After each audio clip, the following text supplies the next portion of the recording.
দক্ষিণ কামৰূপৰ লহাৰঘাট বনাঞ্চলিক কাৰ্যালয়ৰ বৰদুৱাৰ সংৰক্ষিত বনাঞ্চলত অৱস্থিত ঐতিহাসিক চান্দৱী বিল বৰ্তমান ৰাভা হাছং স্বায়ত্তশাসিত পৰিষদীয় এলেকা অন্তৰ্ভুক্ত ঐতিহাসিক চান্দৱী বিল সংৰক্ষণ কামনাৰে 2010 বৰ্ষৰ পৰা বৰদুৱাৰ ভলাগাঁও আঞ্চলিক ৰাভা ছাত্ৰ সন্থা আৰু চান্দৱী উৎসৱ উদযাপন সমিতিয়ে যুটীয়াভাৱে আয়োজন কৰি আহিছে চান্দৱী উৎসৱ।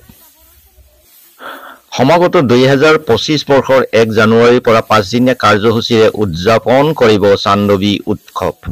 পৰম্পৰাগত খেল-ধেমালি, খাদ্য প্ৰণালী, সাজ-পোছাক, জনগোষ্ঠীয় নৃত্য-গীতৰ মেট মৰা সম্ভাৰেৰে উদযাপন কৰিব চান্দৱী উৎসৱ।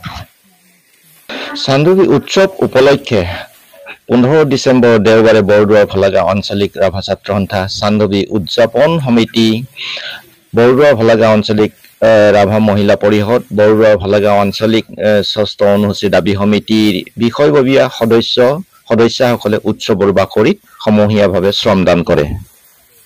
উল্লেখ্য যে প্ৰতিটো বৰ্ষৰ চান্দৱী উৎসৱৰ আগে আগে আটাইকেইটা সংগঠনৰ কৰ্মকৰ্তাই উৎসৱৰ বাকৰিত সমূহীয়াভাৱে শ্ৰমদান কৰে।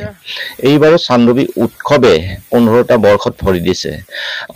উৎসৱ উদযাপন সমিতিৰ সভাপতি বিচিত্ৰ ৰাভা আৰু সম্পাদক সত্যজিৎ ৰাভাই বিগত বৰ্ষসমূহৰ দৰে উৎসাহ উদ্দীপনাৰে এই বৰ্ষৰ চান্দৱী উৎসৱত অংশগ্ৰহণ কৰিবলৈ সমূহ ৰাইজৰ প্ৰতি অনুৰোধ জনাইছে।